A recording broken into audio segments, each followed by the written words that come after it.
Salut! Salut! Da, salut! Salut! Ok. Și ce vrei să facem? Aruncăm mașinile în gunoi. Adică, nu, a zis să facem roleplay. Na, bun, hai, ce roleplay? Păi, tu ai vrut roleplay. Păi roleplay de asta, cum aruncăm mașinile în gunoi. În apă vrei să zici, sau în piscină. Ne. Da. Nu contează. Unde ești?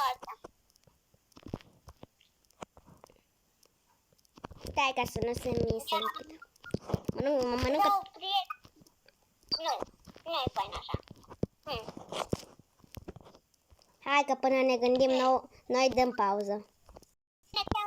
Da, deci abia acum ne-am hotărât. Pe mine Eva și pe tine, nu știu. Daniela. Ok. Zi așa. Eva și Daniela erau două surori. Așa. Eva și Daniela erau două surori. Erau foarte prietenoase și se jucau împreună mereu. Erau foarte prietenoase și se jucau împreună mereu. Nu de ce nu. Ok. Una tu, una eu. Da, bun. Așa.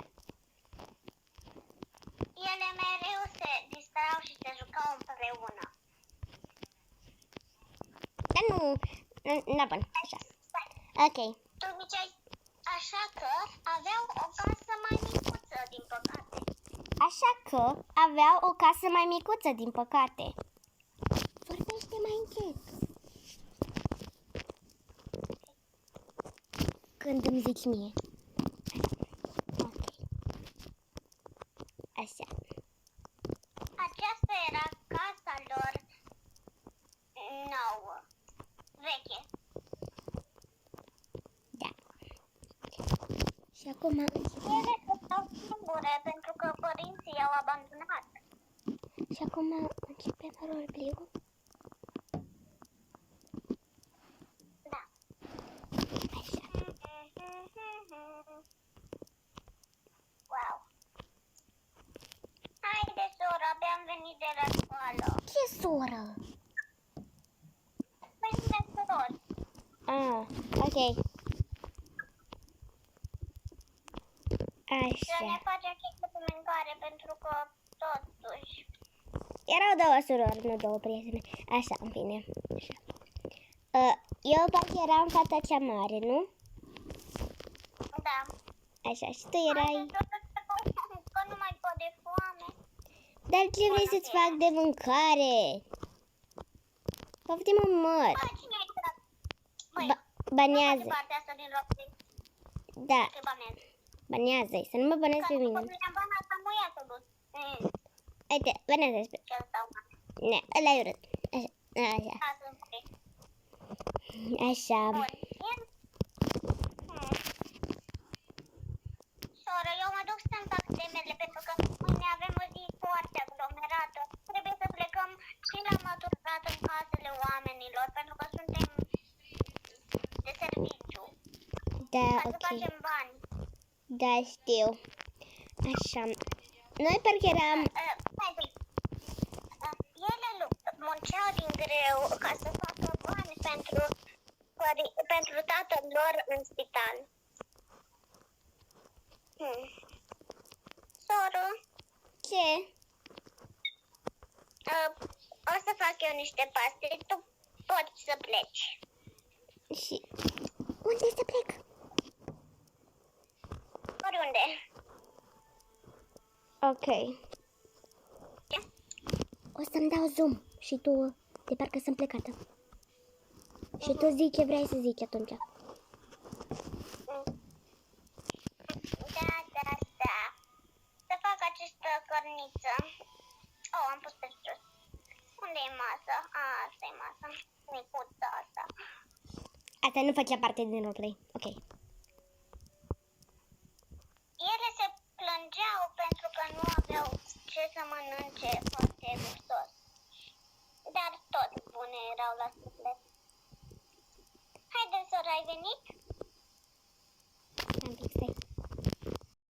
Mai zi odată. Ai venit, soră?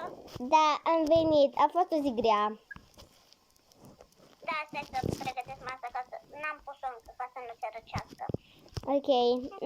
Tu ai făcut? Da, doar din ce aveam prin casă. Altceva decât piure cu carne nu aveam. Ce-aș face eu ca să am și eu niște bani? Păi să muncim, asta facem din greu mereu și câștigăm destui bani cât pentru operație. Da, știu. N-avem nici măcar scaune la masă în care să mâncăm. Da, avem nevoie de o grămadă de chestii. Nu prea avem ce să facem în casa asta. Da. Nici nu mi este foame de la atâta stres. Să-mi fac și eu tema, să-mi fac și eu proiectul ăla cu verdeață. Nu mai avem timp, trebuie să plecăm repede la domnișoara aia care are nevoie de, cum să zic, să îi îngrijim casa. Pleacă undeva și trebuie să-i îngrijim.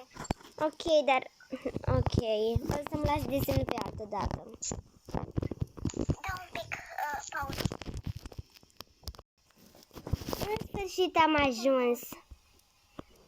Da, haide în casă. Da, pauză. Poate zoom și după... Bună ziua! Bună ziua! Am venit să măturăm, adică să...